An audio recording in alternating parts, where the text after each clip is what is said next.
जय भवानी जय शिवराय.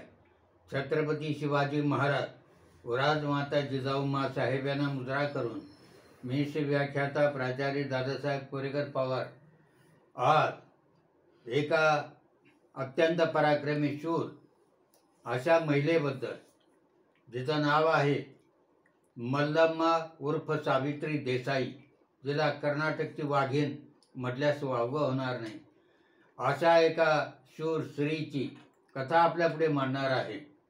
आणि आपल्या देशामध्ये अनेक अशा शूर स्त्रिया होऊन गेल्या ज्यांनी आपल्या काळामध्ये पराक्रम गाजवला, राज्य राखण्याचं कार्य केलं. मराठ्यांच्या उत्तर काळामध्ये महाराणी ताराराणी, उमाबाई दाभाडे, झाशीची राणी लक्ष्मीबाई आणि दक्षिणेकडे राणी चन्नम्मा, राजपुतांच्या इतिहासातली नायिका देवी, अशा कितीतरी पराक्रमी शूर स्त्रिया होऊन गेल्या ज्यांनी आपले राज्य राखण्याचा, राणी कर्णावती राजस्थानमधली, यांनी आपला पराक्रम जगाला दाखवून दिला आणि त्या इतिहासामध्ये अमर झाल्या.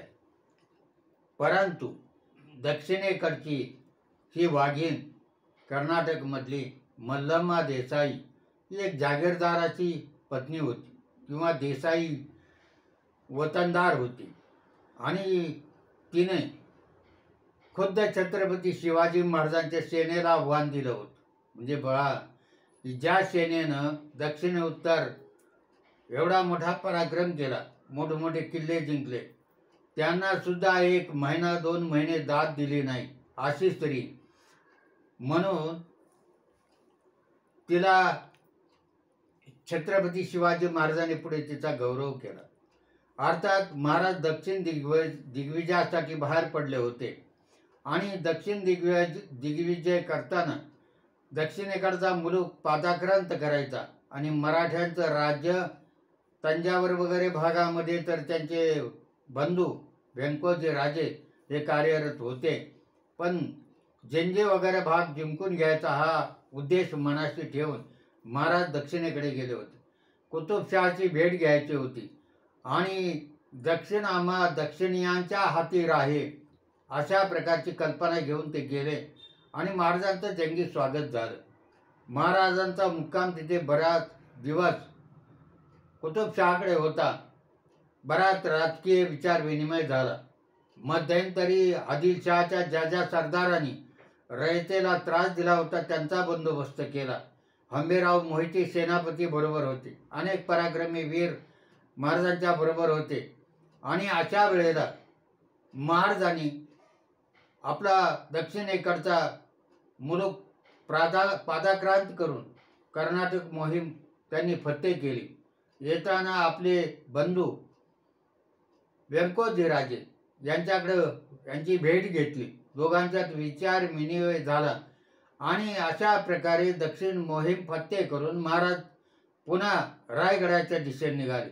जवळजवळ 1.5 वर्ष महाराज आणि महाराजांचे सर्व साथीदार 25,000 सेनेनिशी या दक्षिण मोहिमेत गुंतलेले होते. येताना जिथं जिथं यवनांनी मंदिरं उद्ध्वस्त केली होती ती मंदिरं त्यांनी पुन्हा त्याचं पुनर्जीवन केलं. तिथली भयभीत प्रजा होती, तिला त्यांनी शब्द दिला, विश्वास दिला की घाबरू नका, आम्ही तुमच्या पाठीचे आहोत. आमच्या फौजा आता इथून पुढे जंगी वगैरे तंजावर भागात राहतील आणि तुम्हाला कुठलाही उपद्रव होणार नाही. त्यामुळे लोकांच्या मनात छत्रपती शिवाजी महाराजांच्या विषयी आस्था आणि प्रेम निर्माण झालं. महाराज त्यावेळेला आंध्र प्रदेशातील जे 12 ज्योतिर्लिंगापैकी मल्लिकार्जुन श्रीशैलम येथे गेले आणि तिथे गेल्यानंतर त्यांना एक उपरती झाली. तिथलं शांत वातावरण पाहून आपल्या जीवनाचा शेवट करावा असं त्यांना वाटलं. परंतु प्रधानांनी बरोबरच्या कारभारांनी समजावून सांगितलं की तुम्ही क्षत्रिय आहात, क्षत्रियाने आपलं कार्य शेवटपर्यंत केलं पाहिजे. आणि मग महाराजांना ते समजलं. आज आम्ही सुद्धा काही वर्षापूर्वी श्रीशैलमला गेलो होतो. सुंदर प्रदेश आहे आणि त्याचबरोबर विशेष म्हणजे सांगायला हरकत नाही की त्या श्रीशैलमला एक शिवमंदिर बांधले गेलं आहे आंध्र सरकारनं आणि त्या शिवमंदिरामध्ये संपूर्ण छत्रपती शिवाजी महाराजांचा दरबार दिसतो. म्हणजे बघा, महाराष्ट्रात जे झालं नाही आपल्या भूमीमध्ये, मराठ्यांच्या भूमीमध्ये जे झालं नाही ते तिकडं दक्षिणेच्या लोकांना छत्रपती शिवाजी महाराजाबद्दल किती आस्था आणि प्रेम आजही आहे हे दिसून येतं. आणि अशा प्रकारचं ते उत्तम शिवमंदिर आज आपल्याला पाहायला मिळतं. तेव्हा ती तंजावरची मोहीम महाराजांनी आटोपली आणि ते पुन्हा रायगडाकडे निघाले. गदग प्रांती आले कर्नाटकमधल्या आणि तिथं संपगाव जवळ त्यांनी आपला तळ ठोकला आणि काही काळ आता इथं थांबून पुढच्या मार्गाला लागायचं असा विचार करून महाराजांच्या बरोबरची सर्व सेना तिथं थांबलेली होती. परंतु तेवढ्यात काय झालं तर महाराजांच्या फौजेमधील काबाडीचे बैल म्हणजे मालवाहू जे बैल होते, ज्या बैलावरती सीधा सामग्री सर्व बांधून महाराजांच्या सेनेचा प्रवास व्हायचा, ते बैल तिथल्या देसायानं पळून नेले. ईशप्रभू देसायानं पळवून नेले, त्याच्या लोकांनी पळवले आणि ते पळवल्यानंतर ही वार्ता महाराजांच्या कानी आली. महाराजांना आश्चर्य वाटलं. जिथं कुतुबशहाने आपलं भव्य स्वागत केलं, जिथे दक्षिण दिग्विजय करताना किंवा दक्षिणेकडे मुलूक पादाक्रांत करताना मोठमोठे खान आडवे आले, त्यांना आडवं करून आपली सेना पुढे गेली आणि इथल्या एका देसाईबाईनं आपले बैल किंवा देसाईने आपले बैल पळवावे ही नामुष्कीची गोष्ट आहे. म्हणून महाराजांनी त्या देसायाचा बंदोबस्त करण्यासाठी शेखोजी गायकवाड नावाच्या आपल्या सरदाराला पाठवलं. फौज घेऊन शेखोजीनं त्यांच्या गडीला वेढा दिला, पण जवळजवळ महिनाभर ते काही दाद दिले नाही त्या देसाईने. परंतु ते देसाई चकमकीमध्ये मारला गेला आणि देसाई मारला गेल्यानंतर त्याची पत्नी मल्लमा उर्फ सावित्रीबाई देसाई, दोन्ही नावांनी ती प्रसिद्ध आहे. मल्लमा हे दक्षिणेकडचं नाव आहे, पण दुसरं नाव तिचं सावित्रीबाई असंही आहे.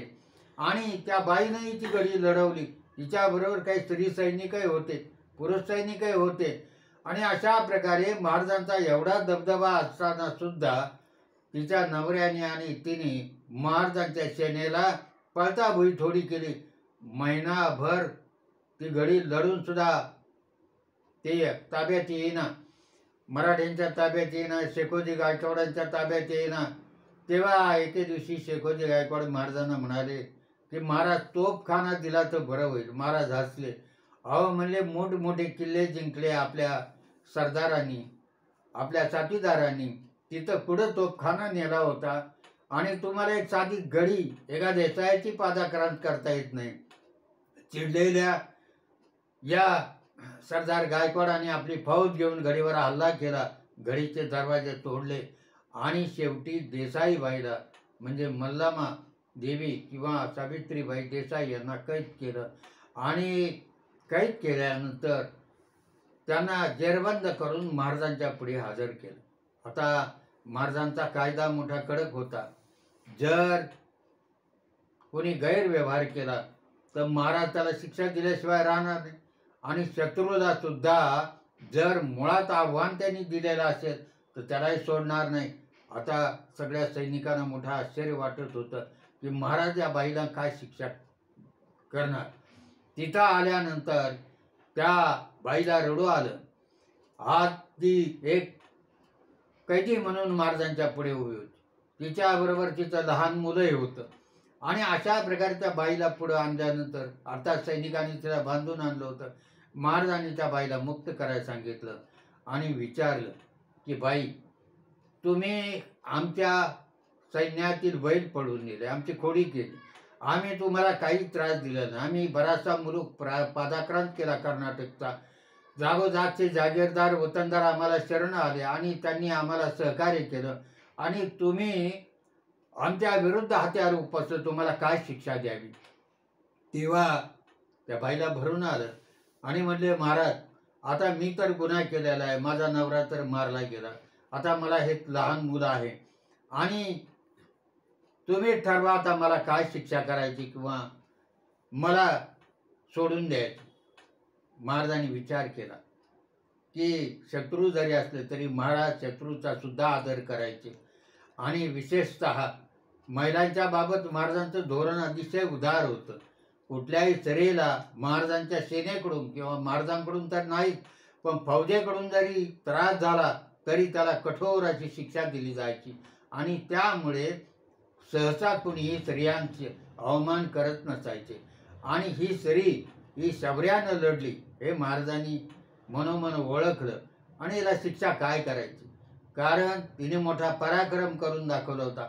आपल्या फौजेला जे जमलं नाही ते तिने करून दाखवलं, कारण महिनाभर आपली फौज तिने अडकून ठेवली आणि अशा प्रकारे आपल्याला आव्हान दिलं.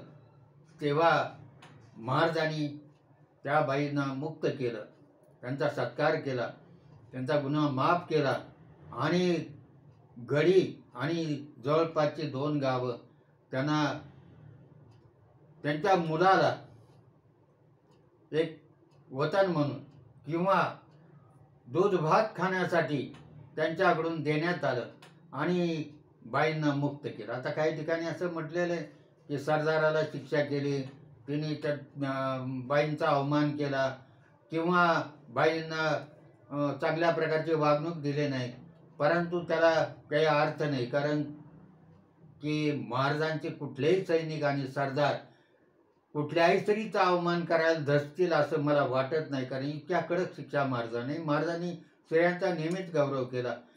की रायगडावर आलेले हिरकणी गवळण तिने सुद्धा नियम मोडला होता, किल्ला उतरून ते गेली तर महाराजांनी तिचा गौरवच केला आणि विशेषतः तिचा गौरव करून त्या किल्ल्याच्या बुरुजाला हिरकणी बुरुज म्हणून नाव दिलं. म्हणून महाराजांनी कुठे स्त्रियांचा अवमान केला किंवा त्यांच्या पायिकांनी केला असं होत नाही. आणि महाराजांनी त्या बाईंना मुक्त केलं. बाईंना खूप आनंद झाला. छत्रपतीबद्दल शिवाजी महाराजाबद्दल खूप आदर निर्माण झाला. त्या जवळपासच्या प्रदेशाही झालाच होता, कारण महाराजांनी तिथे पाडलेली मंदिरं पुन्हा उभी केली आणि तोपर्यंत महाराज थांबून होते, ती मंदिरं उभी राहिली, त्या लोकांना अभय दिला. आणि अशा प्रकारचा बंदोबस्त केलेल्या यवनांचा बंदोबस्त केलेल्या राजाचा अवमान करण्याचं कार्य या बाईंनी केलं. तिला तिचे चूक कळली, तिने महाराजांची माफी मागितली आणि महाराजांनी तिचा गौरव केला. तिच्या मुलाला मांडीवर घेऊन दुधाचा प्याला महाराजांच्या हातात आहे आणि शेजारी सावित्रीबाई उभ्या आहेत. अशा प्रकारचं शिल्प तिने यादवाड नावाच्या गावी जे मारुती मंदिर आहे तिथं ते शिल्प बसवलं. ते आजही पाहायला मिळतं. मग अशा प्रकारे महाराजांनी त्या बाईचा गौरव केला आणि पुढे त्या बाईंनाही महाराजांच्या विषयी एवढी आपुलकी आणि अभिमान वाटला की तिने बऱ्याच ठिकाणी अशा प्रकारची शिल्प तयार करून मंदिरावरती बसवण्याची आज्ञा केली. आणि त्यानंतर तिचा जहागिरीचा मुलगाही महाराजांनी मुक्त केला. असं म्हणतात की तिथं शिवाजी महाराजांचं एक छोटंसं मंदिरसुद्धा या स्त्रीनं उभं केलं. आणि अशा प्रकारची एक जागीरदार स्त्री सुद्धा शिवाजी महाराजांना आव्हान देऊ शकते, शिवाजी महाराजांच्या फौजेला आव्हान देऊ शकते. पण महाराजांनी तिचा अवमान केला नाही, तर तिचा मान राखला, तिच्या शौर्याचं कौतुक केलं आणि मग तिथून महाराजांनी तिची व्यवस्था लावून देऊन पुढचा प्रवास सुरू करून काहीच दिवसात महाराज रायगडावर परतले. अशा प्रकारची एका कर्तबगार पराक्रमी शूर स्त्रीची, जिला मी आता कर्नाटकची वाघीण म्हटलं, मल्लमादेवी गदग प्रांतातील बेलवडी नावाच्या गावाची ही देसाईंबाई इतिहासामध्ये अमर झाली. तिला पुन्हा एकदा वंदन करून मी थांबतो. जय हिंद, जय महाराष्ट्र.